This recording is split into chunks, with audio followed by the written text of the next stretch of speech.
We are live here back at IMX 2026, back with the Inland Marine Insights podcast. I am here with Mr. Ken Eriksen. I'll make sure I got it correct. Right. Ken Eriksen with Polaris Consulting.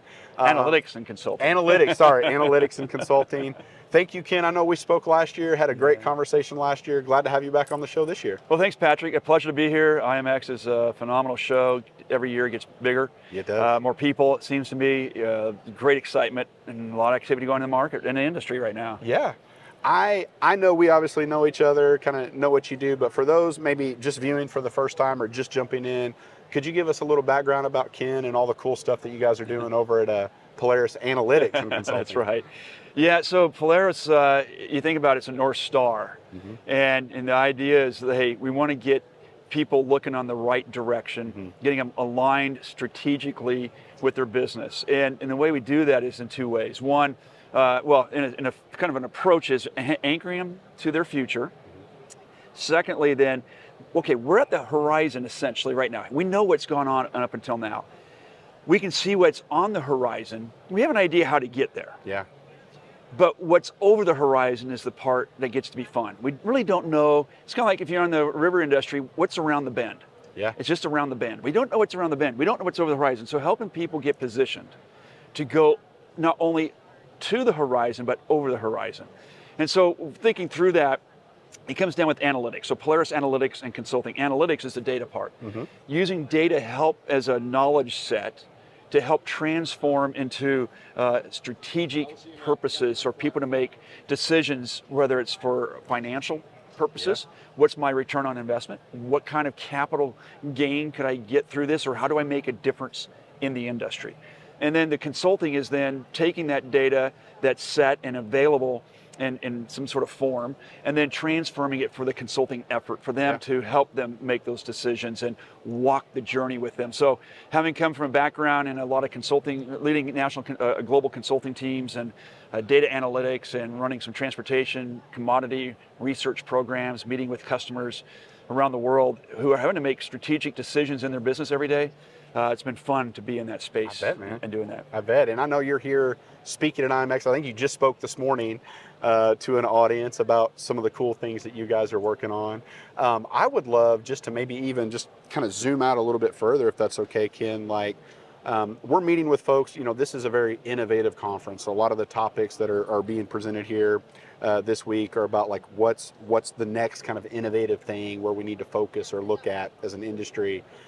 Kind of just, I guess, first question for you, what is like one thing that you guys are either working on in Polaris or that you're just seeing maybe as kind of a broad, more kind of secular trend within the industry that kind of gets you excited? What are some of those things? Yeah, and it's exciting because at the end of the day, someone wants to talk about spending some money to try to make money.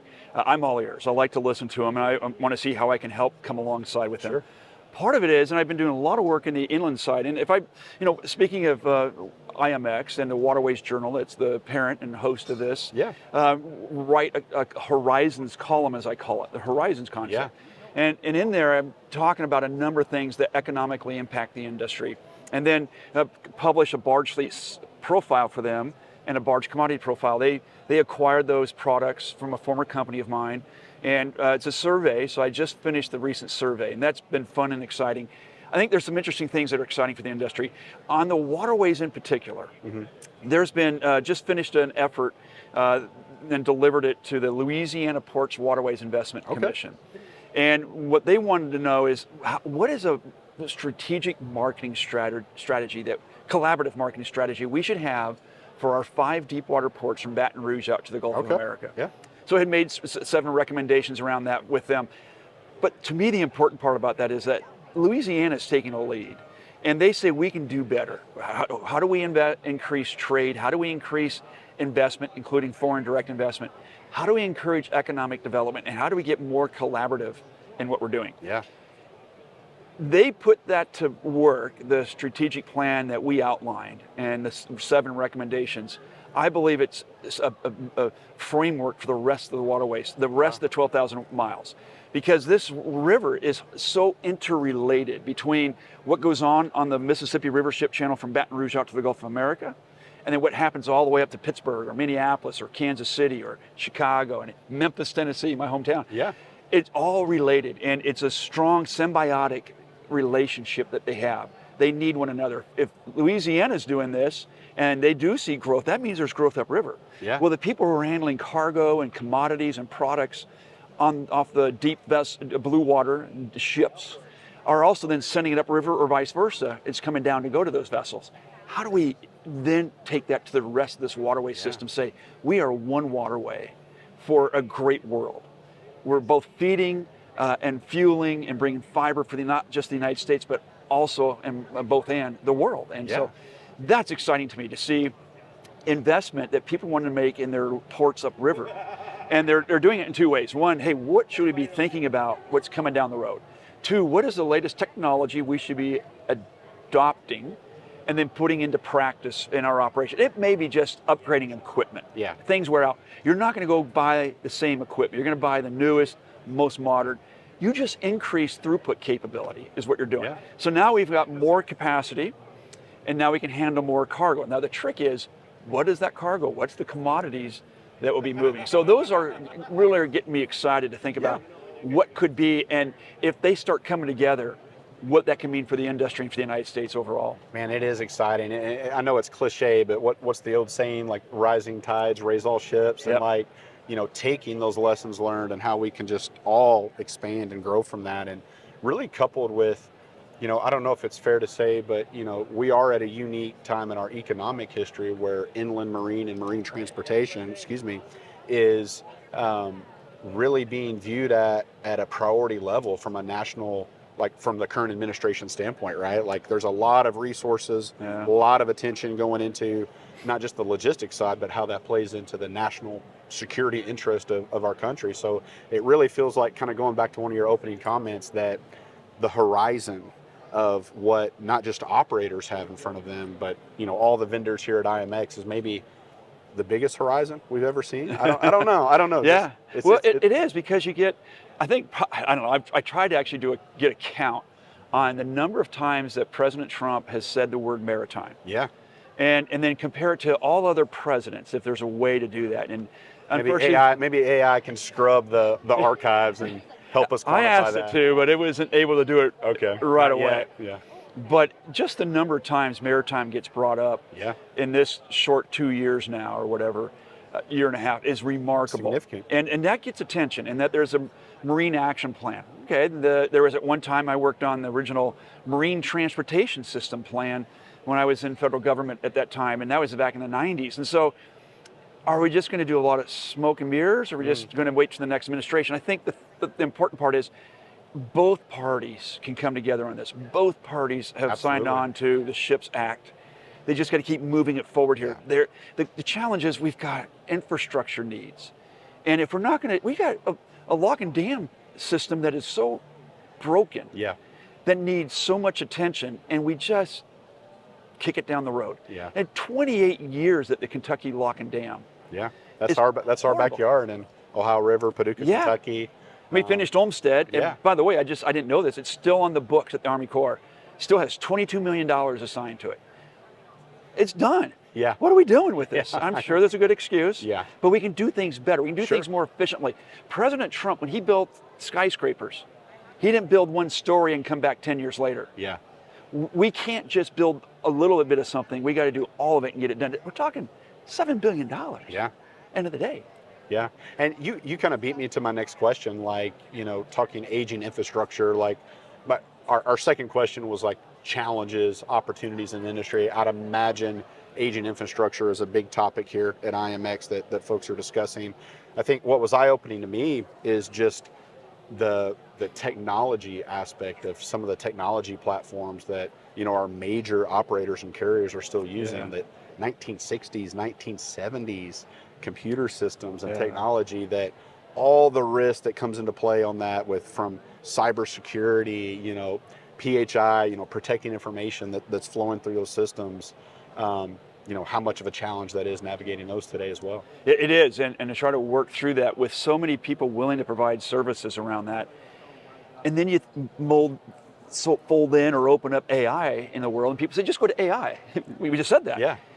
But how do you do it in a disciplined manner with good exercise and good control around that, and give people the freedom around it? Because it comes back to that protection of that identity and protecting the data you have, not just your own, but even your customers, that it doesn't get out unnecessarily. But then to be able to make sure you know what you're looking at, because what does every AI say? It may not be correct. Yeah. So that means you need to understand what it's going to return. Yeah. And if you don't understand it, you're just taking it. You could find yourself in a world of hurt, legally and maybe even criminally. Yeah. There could be some risk around that, and let alone seeing your entity survive. Yeah. A lot is riding on that. So getting it right, but that means don't use it. In the meantime, use it, but in a disciplined manner. And that's the important part here, is that you can all get along, but let's just use some exercise here. But you should be running and learning it real fast. There's some old technology out there. It's like old towboats out there and old barges. The fleet's getting older. Yep. And that's not going to get younger. Yep. And when you're not updating your technology, you're going to get further behind in that market. Absolutely. There's definitely a new frontier on all things tech and big data and AI related to this kind of old industry, which kind of leads to my last question, Ken. We kind of call this like the crystal ball question. If we have the crystal ball on the table here, and Ken could look through it and look, let's just say 5 to 10 years out. Let's not get super far out, but 5 to 10 years out, what do you see as kind of coming around the bend for the industry? And I think we've kind of hit on some of these topics already, but any thoughts on kind of the future state of what we should be thinking about, or maybe that's not being discussed? Yeah, 2 things. I think it folds in what we just talked about on AI. And then about, if as an economist, I got to start thinking about population growth. I got to think about economic opportunity and what we see on diets around the world. And I think we talked about that last year, as a matter of fact, and how while China's population is shrinking, and a lot of some Asian, like Korea, Japan, their populations are shrinking. Not all of Asia is shrinking. Yeah. Europe has been shrinking. But what we're seeing, especially in China and other parts of Asia, population may be shrinking, but the middle class is expanding. And if the middle class is expanding, they're going to start having a different purchasing capability. Yep. And so that means not only what they buy to eat, that becomes less of a concern for them, and they want to get better value, but they're also buying other stuff. And all that stuff needs something to be transformed into it. And the United States has a lot of the ingredients the world needs to be fed, to have fuel, and to have the fiber for their economy. Because food is a matter of national security. But then it becomes a discretionary opportunity. Yeah. Because people enjoy going out to eat, and it's a social event, and when you go out for social eating, you step up, and then at home you start buying differently. So there's great opportunities around the economics of things, despite some falling population concerns, and I get that. Secondly, around the AI, I think when we look at the infrastructure, low water events, high water things, as we start connecting all that data that's there, Army Corps' got an old system. It's like they got 8 tracks technology. They're still using DOS. And Windows doesn't support DOS anymore. No one supports DOS. I don't know how they get by. Yeah. But their data, the most current data, at least of national importance, of what's moving on the waterway system, or what type of activity is going on with vessels or vessel fleets, 2023. We're in 2026. Yeah. We should have this. I know there's some concerns about how many employees they have and changes that went on with activity there, but we should be moving stuff there. There's great opportunities to use current technology. So if we start putting this AI to work, and we start looking at where water is, let's say, is there a way to control water much sooner by using better AI technology, or to release it from some places? No, we know how long it takes for water to move down the river. Yeah. From Memphis, say the river's swelling, it's cresting. It takes 15 days to get from Memphis, the crest, to New Orleans. Okay, we start knowing some of that. We can use the technology at different locks or dams, really, or different reservoirs to hold or release water.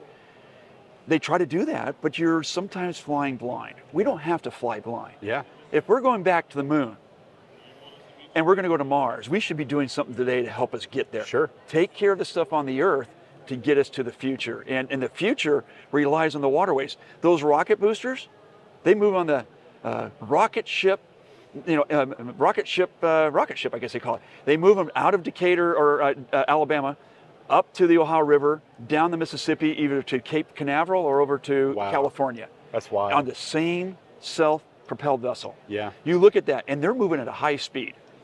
It depends on a reliable system. Look at the passenger cruise business that's going on. It's a great race of building vessels for people who want to come experience the river system. And then those are on a schedule. They need to meet to a certain place, all of those, because all their passengers, it could be a rocket booster, they got to meet an airplane or they got to meet a rocket ship. Yeah.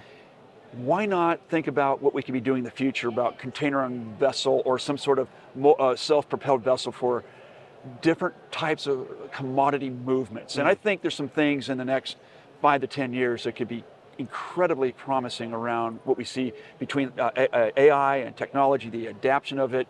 You can't just be, cautiously going. You got to go full in and self-controlled with discipline and take advantage of the benefits that come with that. Wow. We got some great opportunities there. It's just how do we stay disciplined and stay focused to make that happen. I love it. I think you guys, for folks listening, probably got a pretty good sneak peek there on some maybe some inside knowledge, some inside track coming around the bend. Love it. I feel like we could talk about that for probably another hour, Ken, but really appreciate you as always coming on. Always great to kind of catch up with you and all the cool things that you guys are working on. For folks that want to connect with you or learn more about all the cool things you guys are doing over at Polaris, best way to connect with you? Yeah, you can either go to the website, PAC Analytic, PAC Analytic.com. We're on LinkedIn, we've got a Facebook page, try to use those different outlets and such, and X, of course. And also, hopefully everyone is getting the Waterways Journal. Yeah. Look for the Horizons column or find me in there and elsewhere. Absolutely. As always, pleasure, Ken. Thanks for coming Patrick. on. It's been great. You did a great job. Yes, sir. Thanks, man. Yep.